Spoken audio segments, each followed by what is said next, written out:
I'm back for part two. Just let me reiterate, all lives don't matter. We're not better than a bullet. We can get it at any time. Those who can't, the 1%, actually the 0.0003%, they're the ones pulling the strings. They're the ones that a lot of Americans want to emulate or look up to, but they don't care. To me, this is a 10,000-year war of kings versus peasants, not imaginary kings, real kings, the ones that power broke. I was part of a political organization, and they said, "Oh, these 1%, all they do is get in a room and philosophize about how to make more money and stuff like that." I'm like, no, that's not what they do. That's not what they do. How would I know? I'm empathetic. I put myself in their shoes. If you was born from day one with too much money to count, when you got 8 accounting firms looking over your stuff, looking over your whole family stuff, when you already awarded $4 or $5 million at 3 and 5 years old, like the royalty in Britain, you know how much they're worth and stuff like that. When you have that when you're born in that type of family, DuPont, Rockefeller, Rothschild, Bundy, Clemens, I don't know. When you're born in that type of family, your main priority is controlling people. Because historically, people has been known to surround the king. They've been known to overthrow nations. People, they have been instrumental in it. You can't suppress people too long without them fighting back. That's the role of the government. The role of the government is to suppress the poor so they don't try to fight back. That's why for centuries, they've been catering to whites. For centuries, they've been catering to them. They've been pinning us against each other. There was a Nathaniel Bacon rebellion, where it was free whites, free Africans, and slaves and indentured servants. They all banded together and ravaged Jamestown in, I think, about 1767. They ravaged Jamestown. They eventually got crushed, and the power structure became, and this is over extreme corruption. Extreme. They was pinching pennies. They was living lavish while people was starving. They was just doing the most. It was just open corruption, and they just, it was a colony. So, but they did not take it lightly. They, they destroyed everything in their path, and they finally got crushed eventually. And they said, look, we need to give white people more incentives. And part of those incentives was, at least you're not black. And that's one of the sayings they have up until this day. At least I'm not black. And they demonized us. They turned us against each other, whites and blacks and stuff like that. And I know you think all white people are devils and stuff like that. You think the Ku Klux Klan in Nebraska is the reason why you're paying high gas prices and why blacks are killing each other. You think that. You don't think it's people that lobby these government politicians and help them write the laws. The same people that lobby them help them write the laws. They actually have a group of people that consists of corporations and politicians that sit down and discuss what legislation needs to be enforced. So whatever happened last 20 years to the black community, this was the plan of corporations. And it wasn't really the plan of corporations. It was the plan of the shareholders of the corporations. And the shareholders, anybody with old money, could easily flood enough money and become a big enough investor to eventually become a shareholder. If you got old money. So they can infiltrate any corporation through their money. If it goes public and on the stock exchange. So that's how they've been doing it. That's how they did with Google, Apple, That's how they deal with um, Twitter. That's how they do it. That's how they do it. That's how they own all the. So one push the button and somebody like Andrew Tate is gone forever. You know what I'm saying? And they was really pushing it for Kevin Samuels, but I guess they had something. Lucky for the powers that be, Kevin Samuels abruptly had a heart attack, even though the CIA had declassified information that they have heart attack guns. And I know the CIA, the only time they disclose information, something like that, it means they have something 100 times better, and they're probably selling it to. That was probably a invitation and some type of sale to their buddies that, hey, we're no longer going to use this item anymore. Y'all could pick it up for the right price. That's how they operate. You think they operate like James Bond, and I'm gonna say no. I remember in 1961 how they was hostile towards Patrice Lumumba. He was thinking about maybe we should go to Russia. You see how they treating the niggas in the USA in 1961. But maybe we can't trust them either. Maybe we should align ourselves with Russia. And the CIA orchestrated, had some orchestration of Patrice Lumumba's assassination, and they put in this fuck boy. I forgot his name. Start with an M. Mustafa's. His name just go blank. My mom told me his name 1,000 times, and every time it goes blank because she just told me that he just starved his people for about 30 years. And I was like, this is not a war of skin. This is not about color. I was like, this is not about. How can after 400 years of this so-called color war, blacks are turning on each other? Oh, the white man. Well, then it's not about color. Then if they could infiltrate your soul, if they could infiltrate your integrity, if they could infiltrate your morals, it's not about color. You see what I'm saying? This is a war that says it in the good book. This is a war of spiritual. This is a good book because my ancestors wrote it 1,000 years ago. Because I'm aware of the 22,000 tablets in Sumer. I'm aware of the Dead Sea Scrolls and the Book of the Dead, the Egyptian Book of the Dead. So that's why I call it the good book. Not the Council of Nicaea, not what they spin on it. The Council of Nicaea, they took out books of the Bible, because the Bible represents a library. That's the 22,000 tablets. That was a library. And that represents, the Bible represents those 22,000 tablets in ancient Sumer. But they took out certain books, like the day and life of Adam and Eve, the Book of Enoch, the Book of Giants. And you had to take those out because it said too much. But going back to it, we're not better than Bullet. All lives do not matter. Black lives do not matter. The 0.0005% lives matter on this planet. That's the only lives that you can't touch them. You can't touch Dick Cheney, but he could touch someone. He could accidentally shoot someone, but you can't touch him. You can't. There's no way. Even if you get the jump on him, you're dead. You're a dead man. They gonna clone. They gonna kill you, clone you, have your clone on trial. like they. Oh, we want to go by the book, and we want to do everything. No, they gonna be torturing your ass for months. Even if you could somehow figure out to get a drop on someone like that, George Bush or someone like that.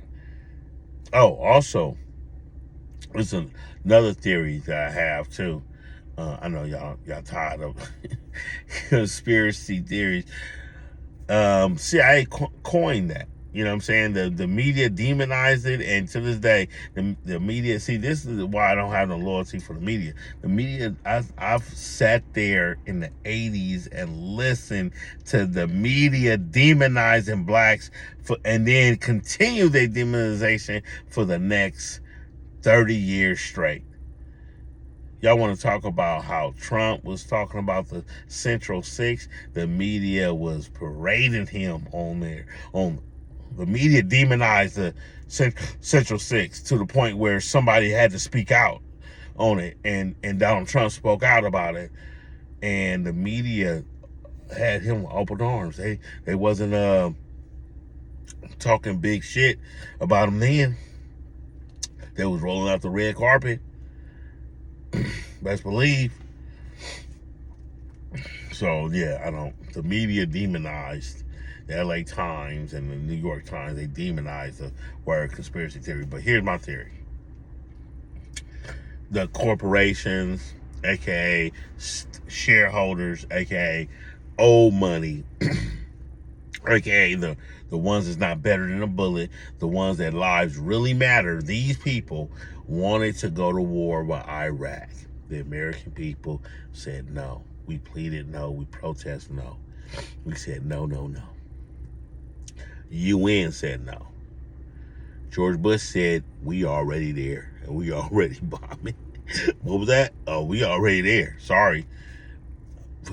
George Bush was like, first of all, fuck you. Second of all, y'all bitch ass niggas.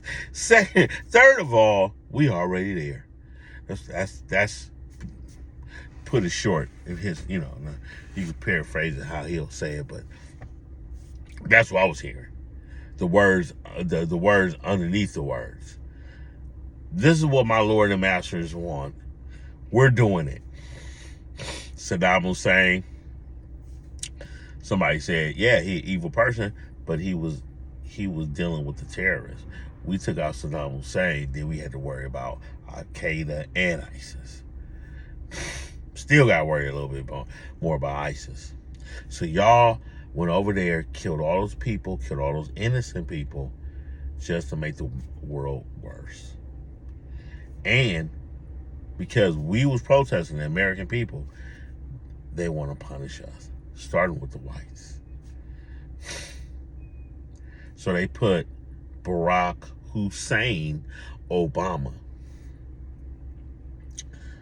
Why did he change his name from Barry to Barack? Was that to instigate whites? Because whites, we was going through a war from 91 to 2000 when Barack came.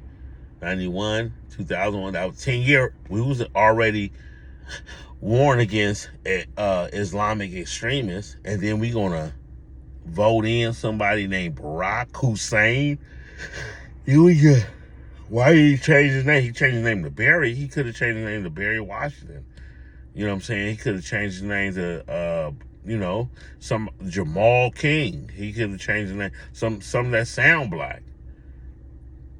He changed his name to make it sound like he was an Islamic terrorist.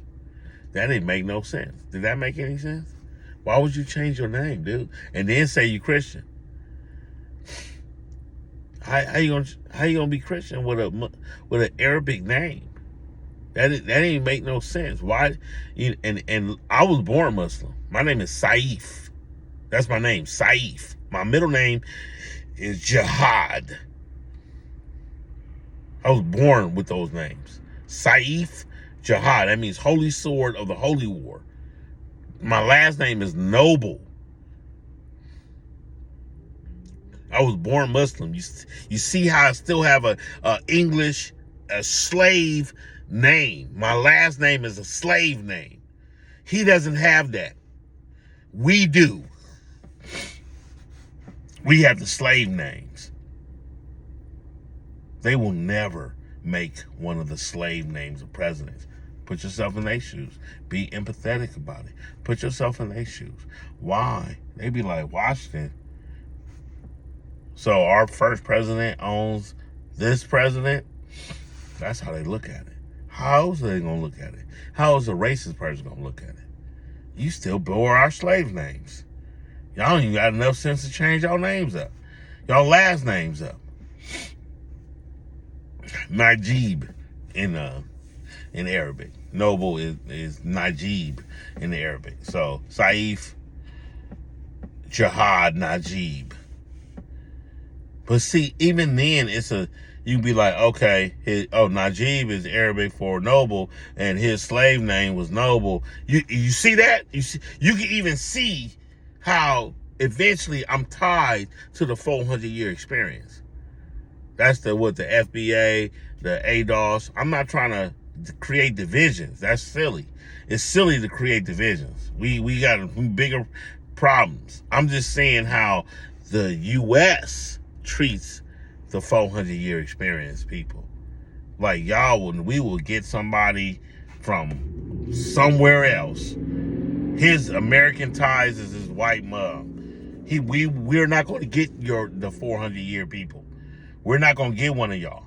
Y'all not gonna be president. Y'all still got a slave name. How y'all gonna be president? And we gonna change his name up to some radical Islamic name to make white people mad.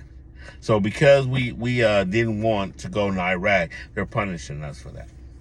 And they're like, hey, once you get high off your drugs, get high off your heroin, your opioids, and become homeless, and just get high and destroy everything and destroy your whole life up, don't worry. We got Venezuelans. We got the Mexicans. They tired. They going back to their land. They got enough money now. They going back to their country. They balling out of control. The Mexicans are just super doing it, so they don't even come back. It's not El Salvador. They getting their stuff straight. It's, you know what I'm saying, Guatemala, they probably still coming, but it's the Venezuelans. They have destroyed the CIA. Their job is dismantling governments. That's been their job. Everybody knew that was their job in the 80s. Why are we clueless today? Why are we clueless today? Why we got to wait 27 years for the Freedom of Information Act to come out and see what they're doing? Well, we got to speculate today. You know what I'm saying? Because they're manipulating stuff left and right. You know, they're manipulating. We didn't even know about Wild Bill until 30 years later. What he did. I've heard about Fred Hampton 30 years ago.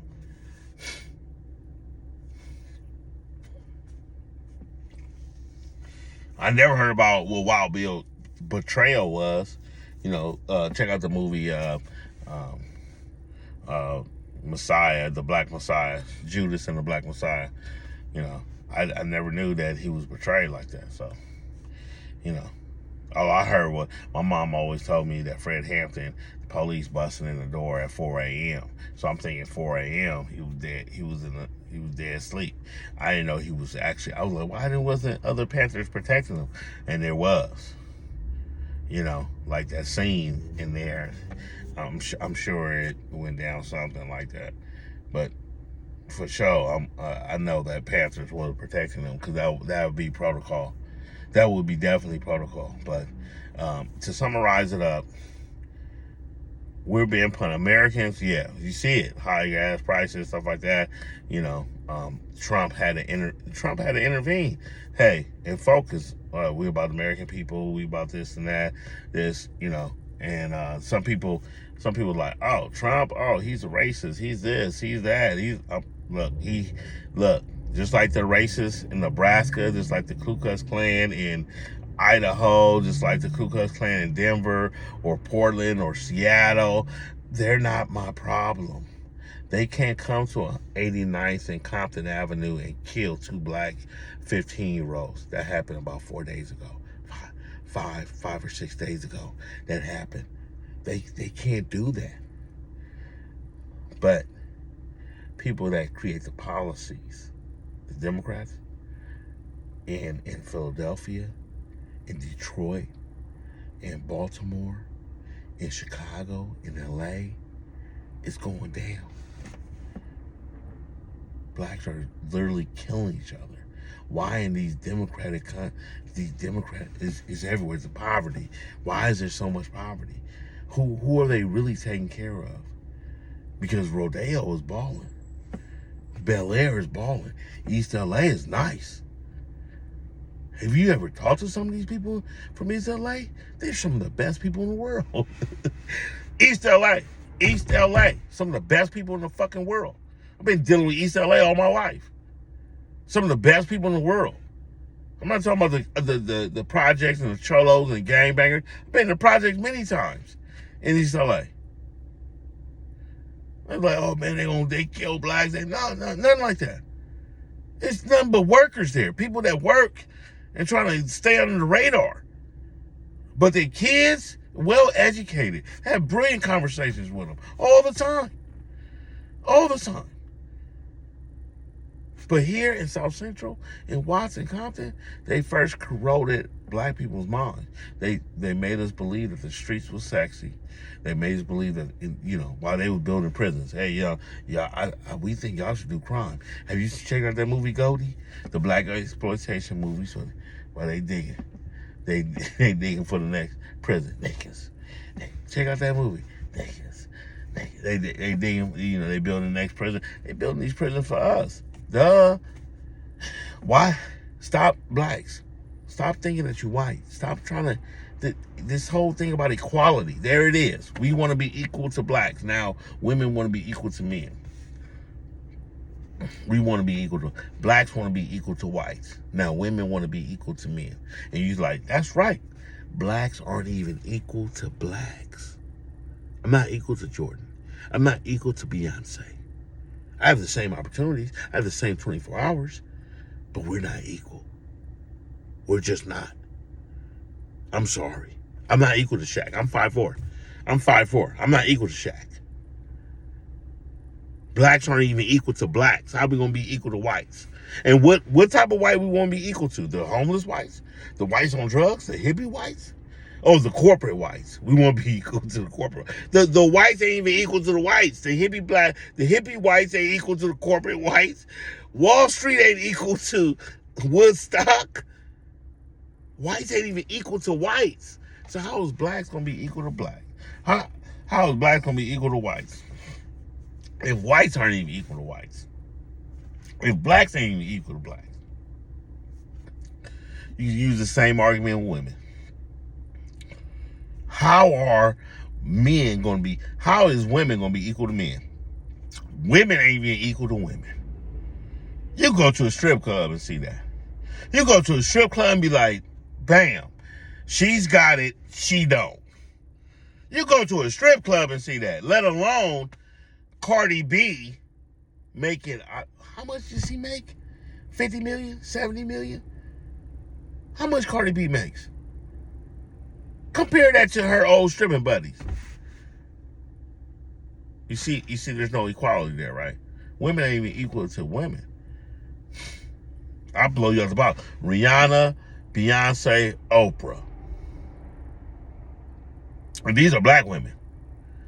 They're better than 99.99999% of all women on the planet.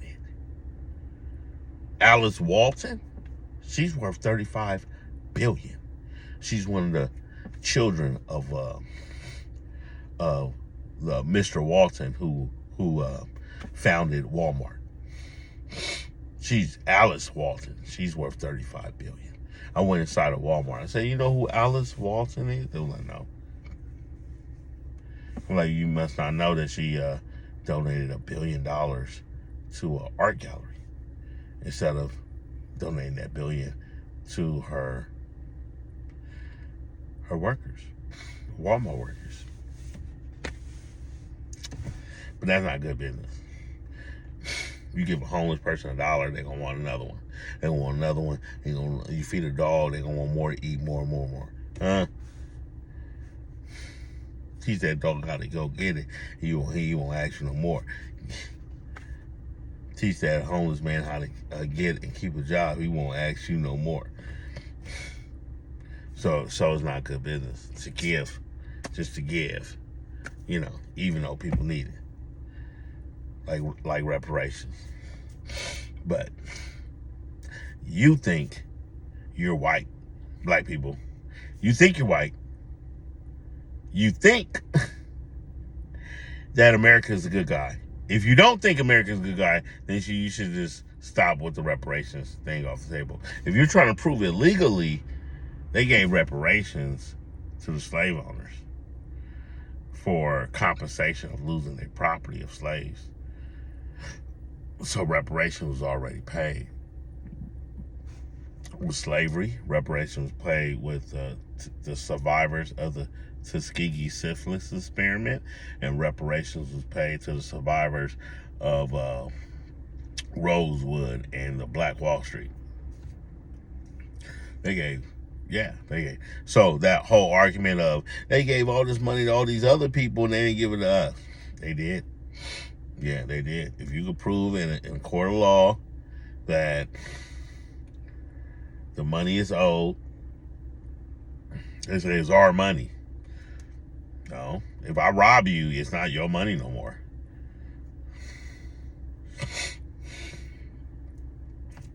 If the police comes in and say, hey, this is going to have to be an investigation, I'm going to take the money and we're going to have to go to court over it, and so you got to prove it's yours. You still got to prove it's yours. And every time a slave picked cotton in America, the payment was the slave owner. That was the contract. So you can't prove in a court of law that every hour a slave worked, he needs to be financially compensated, because that's not part of what a slave is. Then it's no longer a slave. So now we're trying to change history, because they already lived and died being a slave. So we can't change history by giving us the bag. And I feel like y'all trying to finesse the bag, because if we really wanted to build our community right now, we would just stop what we're doing and come together. If we really did stop what we're doing, start getting employed, because that's how you generate income, and funnel some of that income into restoring our neighborhoods. We don't have to do it. Blackstone Investments, you know how I told you about the old money and stuff like that, and the shareholders. Oh, they're the business. Blackstone Investments have $10 trillion in disposable income. They own most of the companies out here. They own that's who they go to for the mega movie blockbuster budgets and stuff like that, and the music budgets. Is them. They're the ones. They're the big boys. $10 trillion of exposable. That's half of our deficit. There's no way if the U.S. print $20 trillion, which the U.S. has never printed money just to give out. They did for the Ukraine, right? No. Best believe there's something on the back end they're trying to receive. There's no way. It's our fault thinking that this government actually cares enough to give out free money. It's our fault. They give out free EBT, and look where you stay. Look how the inflation is. Look with the trick bag. All this time, you did not earn a skill. You not learn a skill. They was planning on raising the prices on you. You should have been more proactive in going into really IT, software engineering, coding, stuff like that. You'd have been making $250,000 a year, and things would have been a lot more affordable to you. I'm just saying. So, and to close out, this is part 2. Black lives don't matter. White lives don't matter. All lives do not matter. The only lives that matter on this planet is the 0.00003%. They got mad at us when we start. It was the 1% when we started saying the 99 versus we are the 99%. You know what I'm saying? And people, they got mad at us. Yeah, they retaliated.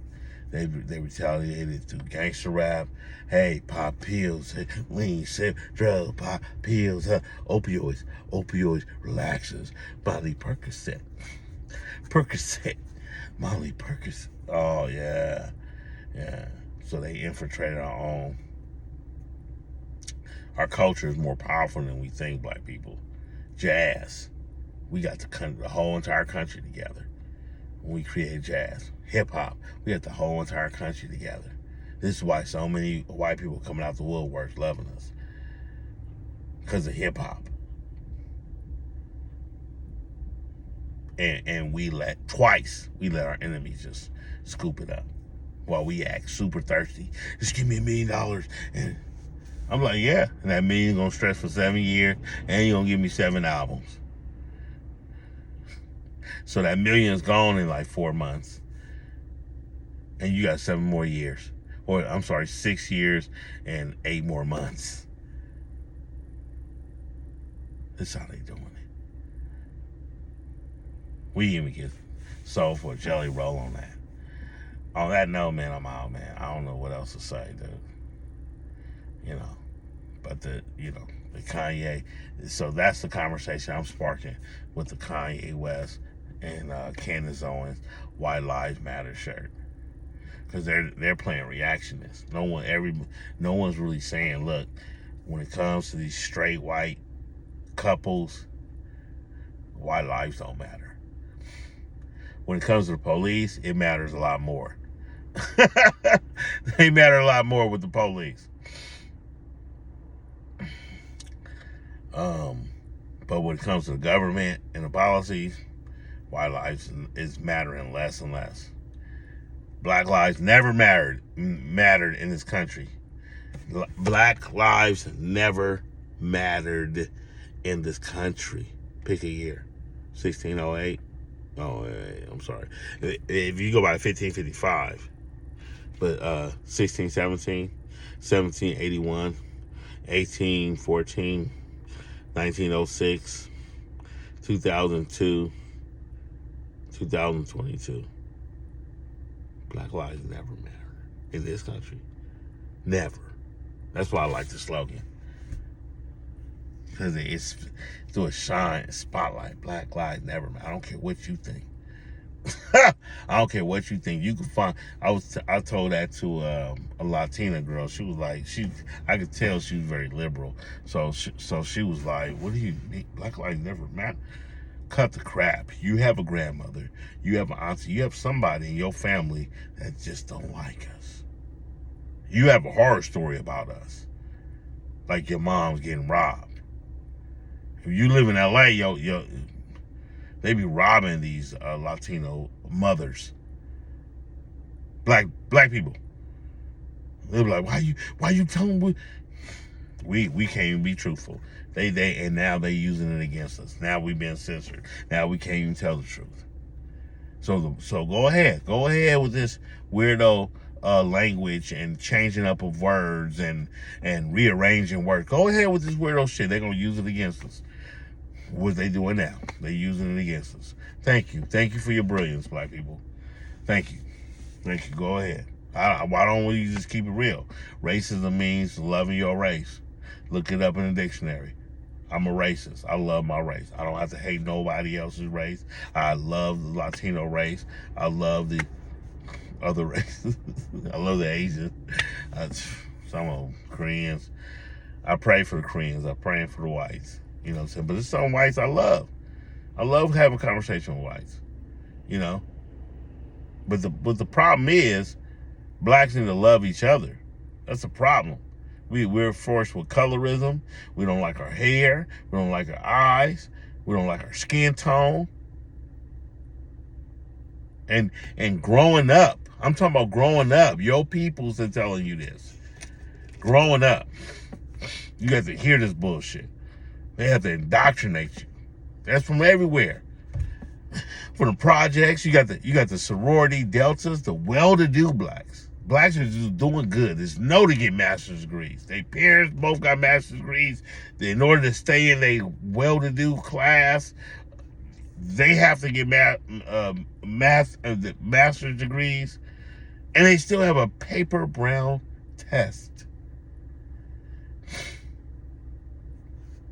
So part of being well-to-do is you got to be light-skinned because you're closer to white, of course. Meanwhile, someone like Kodak Black is admitting to Vlad on Vlad TV that he hates being dark. You got beautiful skin, Kodak. No homo. What's wrong? Your skin color don't. Your skin color is not the reason why you make dope music. You make dope music, Kodak. You make Kodak Black. You make dope. I'm not talking about Kanye West. He wore that shirt, but Kodak Black, you make dope ass music. Your color don't matter other than the melanin and how it affects the brain and the triosine and there's one of 20 building blocks of the amino acid. Other than that, other than the large quantity of melanin, to me, dark skinned people they're only it snaps a little quicker for them. They get to a higher level. That's my example. I mean, that's my observation of it. Yeah, I can see the melanin working. I can. Your body is at a different amino protein level. Let's just say it like that. We all need protein to, we're protein based, carbon based mammals, and melanin displays the chemical inside that produces more of that triosine, which is one of the 20 building blocks of amino acid or whatever, But I gotta go, man. It's 36 minutes in. I'm gonna cut it off. White lives don't matter. Black lives, definitely. 400 years of counting, never mattered. All lives don't matter. You talk to Ukrainian, he'll tell you. All lives don't matter. What matters is that 0.0003%, or let's just call them the 1%. 1% lives is the only lives on this planet that matter. They're the only lives on this planet that is better than a bullet.